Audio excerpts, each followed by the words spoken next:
Yeah. And at the same time, change the bankruptcy laws. And now you see the effects of it.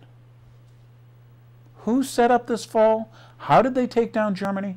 Germany had the most, you know this, Germany in the 20s and 30s had the greatest per capita scientists on the planet. These are extremely smart people. They had fantastic universities. They were multicultural. How did they take Germany down? Could it be the same people? Do you ever follow the money? You know, the Nazis looted Europe, and they got the money out before the end of the war. Where did they send that money, and how was it used? It's not worth researching? Heck, your children's future is not important. Saving this republic, is it not important to you? Because you're too busy watching the New England Patriots. You're a nut. I'll tell you right now. Can we play the Kennedy piece? Here, listen to JFK. Okay, for you nuts out there, you know, you sports enthusiasts, listen to John Fitzgerald Kennedy, who, show him Executive Order 11,110, I just can't help it. You have to hear this. He's speaking to newspaper people. Ladies and gentlemen, the very word secrecy is repugnant in a free and open society, and we are, as a people, inherently and historically opposed to secret societies, to secret oaths, and to secret proceedings. We decided long ago that the dangers of excessive and unwarranted concealment of pertinent facts far outweighed the dangers which are cited to justify it. Even today, there is little value in opposing the threat of a closed society by imitating its arbitrary restrictions.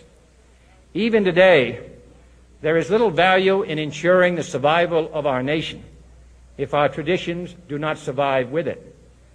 And there is very grave danger that an announced need for increased security will be seized upon by those anxious to expand its meaning to the very limits of official censorship and concealment. That I do not intend to permit to the extent that it's in my control. And no official of my administration, whether his rank is high or low, civilian or military, should interpret my words here tonight as an excuse to censor the news, to stifle dissent, to cover up our mistakes, or to withhold from the press and the public the facts they deserve to know.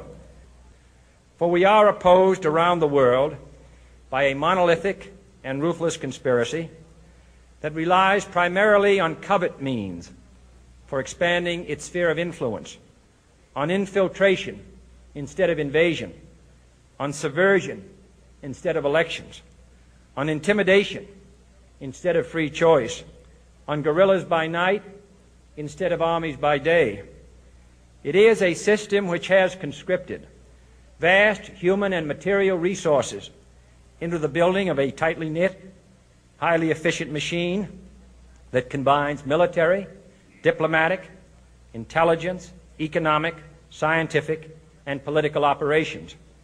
Its preparations are concealed, not published. Its mistakes are buried, not headlined. Its dissenters are silenced, not praised.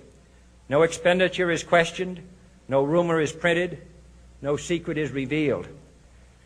No president should fear public scrutiny of his program, for from that scrutiny comes understanding, and from that understanding comes support or opposition, and both are necessary. I am not asking your newspapers to support an administration, but I am asking your help in the tremendous task of informing and alerting the American people. For I have complete confidence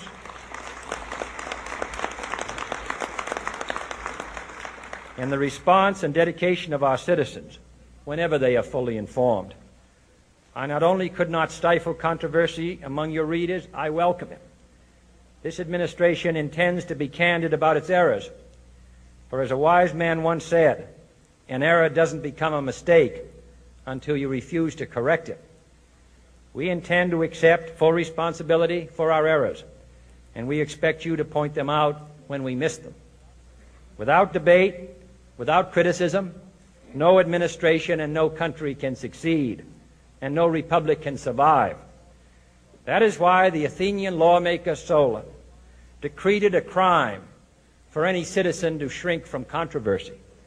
And that is why our press was protected by the First Amendment, the only business in America specifically protected by the Constitution, not primarily to amuse and entertain, not to emphasize the trivial and the sentimental, not to simply give the public what it wants, but to inform, to arouse, to reflect, to state our dangers and our opportunities, to indicate our crises and our choices, to lead, mold, educate, and sometimes even anger public opinion. This means greater coverage and analysis of international news, for it is no longer far away and foreign, but close at hand and local. It means greater attention to improved understanding of the news, as well as improved transmission. And it means, finally, that government at all levels must meet its obligation to provide you with the fullest possible information outside the narrowest limits of national security. And so it is to the printing press, to the recorder of man's deeds, the keeper of his conscience, the courier of his news, that we look for strength and assistance, confident that with your help, man will be what he was born to be, free and independent. That was a great man. A wise man. So anyway, now, as far as homework, how about take a look at CO2. Now that Obama's got the head of the EPA telling you 15, take a look at the picture. I mean, come on, this is in the news. 15 years the temperature's been going down. The whole global warming thing was a hoax and a lie. Sharon's pumping it to your school system. You got a carbon footprint, you Sharon residents, and they're going to make, the EPA is going to make carbon dioxide a pollutant. Will you please open up a biology book, take a look at flora, you know, the fauna flora thing. How is it that plants, how do they grow? And it's a pollutant? Okay. And by the way, for you viewers out there, the ones that are still breathing, would you, let's all exhale together.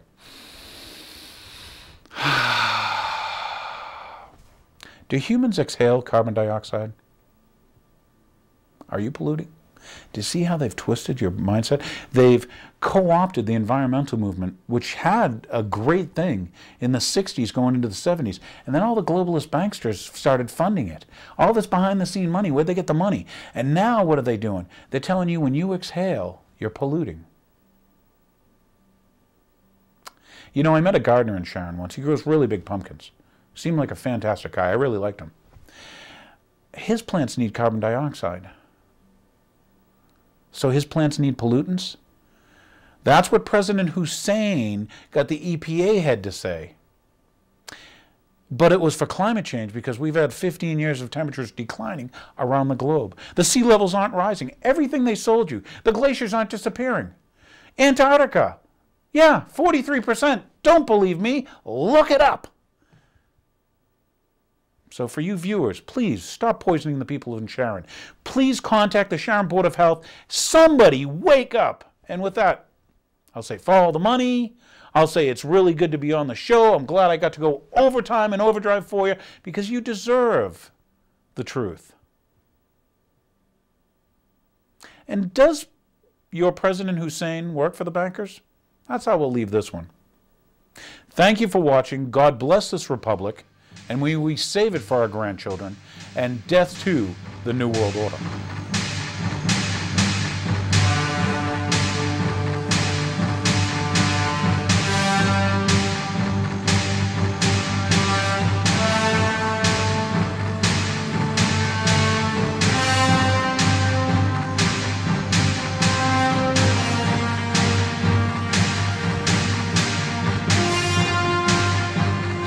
Question is, will they kill untold millions as they did in the last century? It is not the elite cockroaches that determine that. It is you.